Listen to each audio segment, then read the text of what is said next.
午后的课堂上，台下的学生看起来都有着相当程度的社会历练，有观光、餐饮，还有一般的休闲，好，还有娱乐的产业、运动的教练，也有老师，所以健康区块有兴趣的人，包含了医生，还有我们中医师。基本上，如果说你讨论到肌酸，你可以看到哈，肌酸其实是在我们肌肉里面跟爆发力有直接关系的一种成分啊。在职硕班没有年龄限制，但是70、80岁的却也不多。红点的入学过程经过了一番曲折。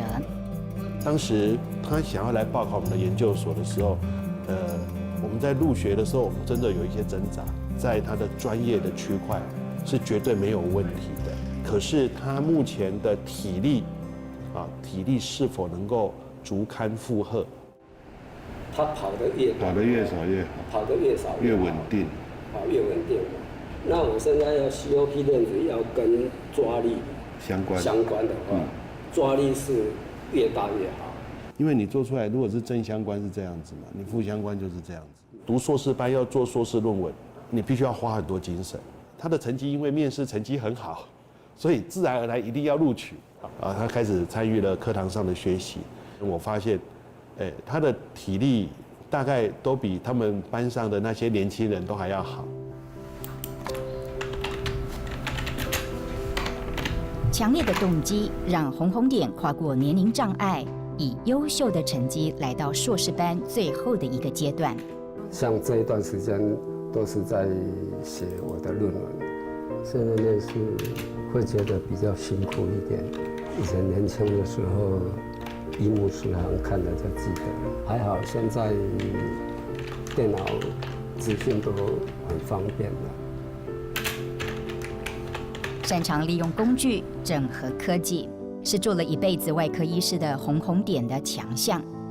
本来是我的开刀房，本来开刀房是一个压力很大的地方，现在变成一个最休闲、最安静的一个地方。成长于日治时期的红点，出生自贫困的农村，身为长子，一辈子念兹在兹的就是改善家中环境。到了快要收成的时候，来了一阵台风，那整个这一季全部垮了。每一次学会要去跟人家借，我父母亲他们真的看到那种状况，眼泪都流下来。争气的红点在父亲期许下考上了医学院，但红点并不特别开心。那时候的年代认为说当医生比较好赚钱。其实我对医生这一行比较没有那么兴趣了。我对工业跟化学这方面，我是化工的比较有兴趣。那个做临床兴趣也不是很大，一阵子想要出国，但是事实上不可能出国。平常一根指头接的话，差不多要4个小时。那因为它是6根指头。做起来是整个是花了23个小时。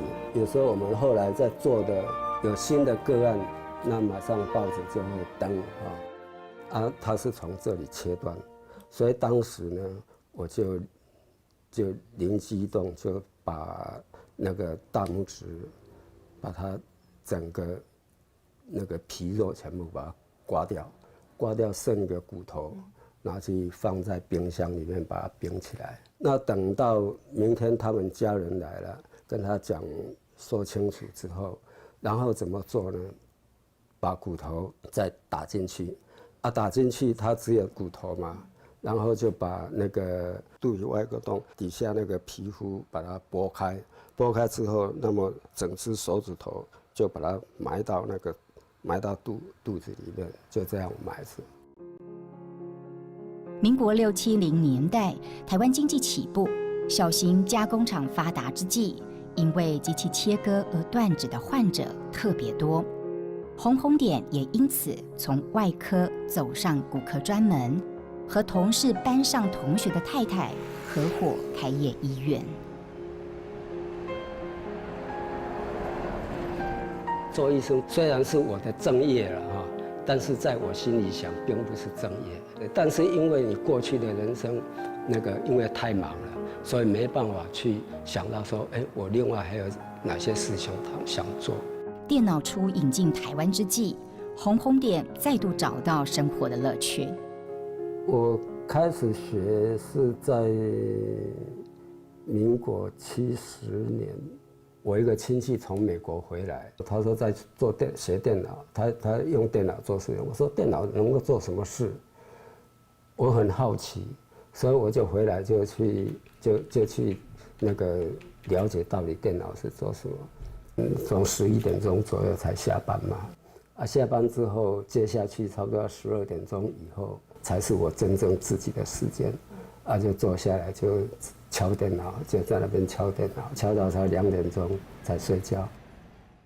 这里面是以前的药局这是放病历的地方，那这是挂号台的地方，因为现在在整理东西，就弄得乱七八糟。民国84年健保开办，大医院一家一家盖。受到排挤效应的地区小型医院，瞬间收掉了数百家。红红点也在此时急流勇退，规划起退休后的人生。我50岁到60岁那一段时间，我很认真出去参加旅游，到世界各国去。过来。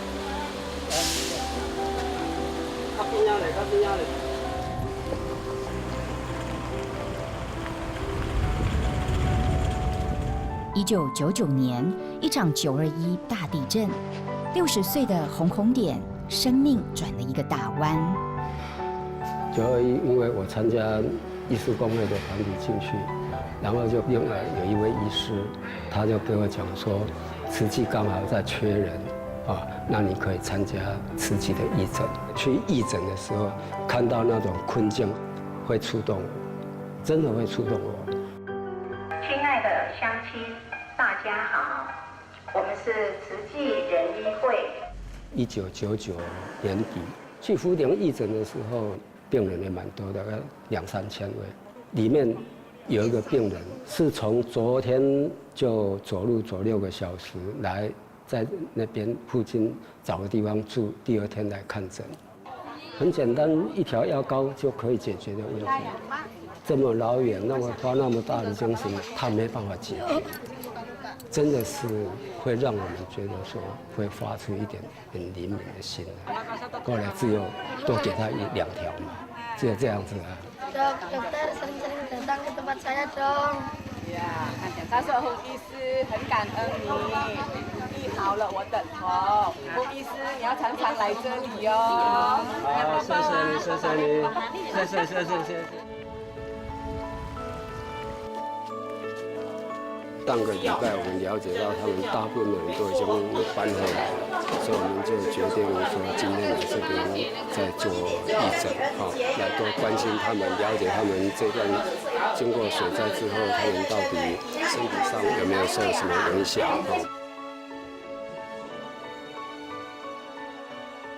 忍耐一下哈，受不了你要讲啊。日本式的医生往诊相当多，常常医生就是拎个皮包出去看病人。到我们当医生的时候已经没有了，都是坐在诊间等病人，所以我们看不到病人家里的环境，我们不会去看到那一面。原来还有这么多我们没有去发现到的。血压牛条呢正常啦，无要紧啦，你主要是寒的关系啦。今仔日阮就是代表咱的资助来给伊送这红包。唔捌人遮大阵啦，真欢喜啊！60岁的红红点走出诊间，走到偏乡僻壤世界角落，看见了传统医疗模式下看不到的困境。60岁后的人生，红红点决定要过得比前半生精彩。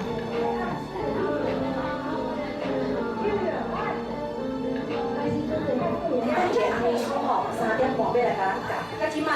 继续在读册哦，伊搁在思考哦，伊搁在研究哦。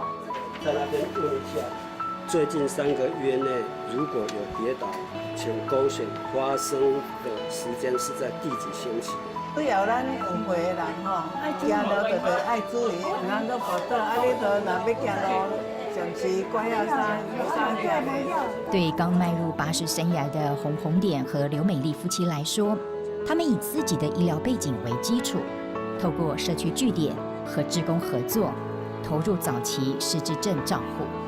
好，安尼一张摕咧吼，去遐检查遐的，有活动的话都跟着他做，他叫我做什么我就做什么。他也是医师，你也是医师，为什么他叫你做什么你就做什么？因为很多师姐她对护理虽然不很清楚，那有时候护理师没有办法跟，我就去补位。我们有这一些知识嘛，我们尽量要付出。第二，向里面，这边里面。 31。哎，来，OK。即摆换正下搁一遍。短短2个小时，有陪伴带动，还有洪红典医师特别设计的仪器检测。市面上可以找得到这样的一台压力板？没地方买，没有这个东西啊。不买到的。压力板是有了，压力板这是美国的，就加下面那个就是架。这个我叫做足底隔板，我把它称为足底隔板。那这个东西是只有全世界只有这一台而已。出来到了，砖头，2头拢动者出来哈，砖头倒开，砖头无倒着。啊，后顶忙压起来，你倒了后顶忙压起来。一边是硕士论文，一边将论文题目实际应用在日常，照顾高龄者的身体，借以延伸服务社区长者。全部要这样哈，然后预备开始，放手。怕摔，每个人都怕摔倒，他脚趾头没有去用力，啊，所以他站起来的时候就这样站着，啊，脚趾头没有去真正有去抓在地上，很少人去注意到，我们叫基底面，很少人去注意到这一部分。啊，就像我就要研究这一部分。我叫你绑到绑哈，放手，放手。自己看回归德无啊？人工关节。因为年轻的时候有想出去，没办法出去，这个也一直放在心里面，说是不是有个时候能够来弥补过去的这个缺陷。我自己是觉得我还很年轻，应该还是停留在50、60岁吧。要跳在边啊？脚砖头训练哦，有出力，好，安尼5kg拢来出来，俺就起来知啊。